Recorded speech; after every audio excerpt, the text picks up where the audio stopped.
Thème: théorie psychologique d'apprentissage. Le constructivisme de Jean Piaget.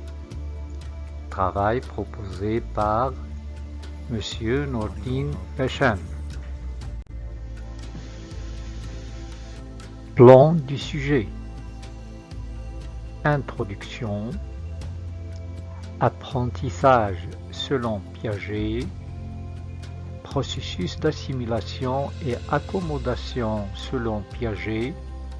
Constructivisme selon Piaget. Documentaire et cytographie. Introduction. Le constructivisme a été développé entre autres par Piaget dès 1923 en réaction au behaviorisme. L'approche constructiviste met en avant l'activité et la capacité inhérente à chaque sujet. Le constructivisme s'attache à étudier les mécanismes et processus permettant la construction de la réalité chez les sujets à partir d'éléments déjà intégrés. Apprentissage selon Piaget. Pour Piaget, l'apprentissage consiste en une adaptation de nos schèmes de pensée à de nouvelles données du réel. Pour Piaget, cette adaptation peut se faire de deux façons, par assimilation ou par accommodation. Premièrement, assimilation. L'assimilation consiste à interpréter les nouveaux événements à la lumière des schèmes de pensée déjà existants.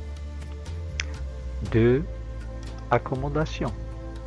L'accommodation est le processus inverse, c'est-à-dire changer sa structure cognitive pour intégrer un nouvel objet ou un nouveau phénomène.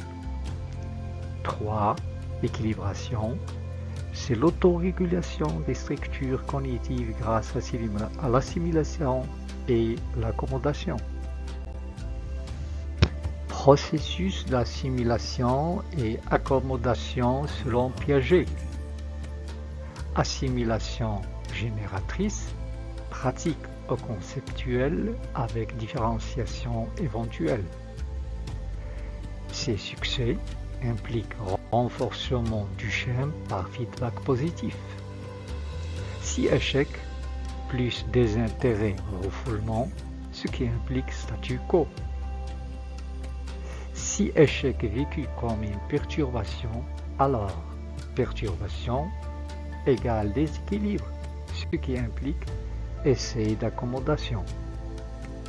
Ensuite, si accommodation réussit, nouveau schème d'assimilation implique le processus redémarre. J'aimerais dire d'abord deux mots de l'idée centrale de notre épistémologie génétique, parce qu'elle est presque toujours mal comprise. Les uns me prennent pour un empiriste, et même pour un néo-behavioriste, comme l'a fait Berlin, parce que je soutiens que la connaissance part de l'action exercée sur les objets. Or, une action sur les objets, c'est pas du tout la même chose que tirer la connaissance des objets eux-mêmes. Il y a donc là une première confusion. Les autres me trouvent au contraire néo-maturationniste ou même innéiste, étant donné que je fais appel à l'action du sujet.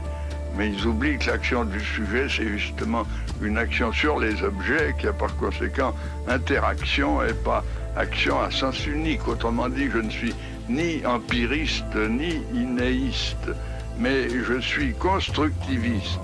C'est-à-dire que je pense que la connaissance est affaire de continuelle construction nouvelle par interaction avec le réel et ne sont pas préformées.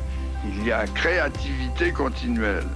J'aimerais donc montrer en quoi la connaissance n'est pas préformée, ni dans les objets, ni dans le sujet, mais qu'il y a toujours auto-organisation et par conséquent une continuelle construction et reconstruction.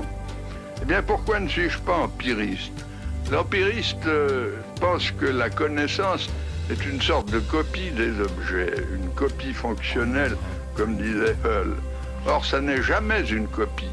elle est toujours une assimilation, c'est-à-dire une interprétation par intégration de l'objet dans des structures antérieures du sujet. Le meilleur exemple qu'on puisse donner pour justifier cette thèse, c'est l'étude du dessin lui-même chez l'enfant, étant donné que le dessin par définition est une copie d'un modèle. Eh bien, ce qu'on observe chez le jeune enfant, c'est que l'enfant ne dessine pas ce qu'il voit, il dessine l'idée qu'il s'en fait, il dessine ce qu'il en sait, c'est-à-dire son interprétation, et non pas l'objet tel quel en tant qu'observable perceptible.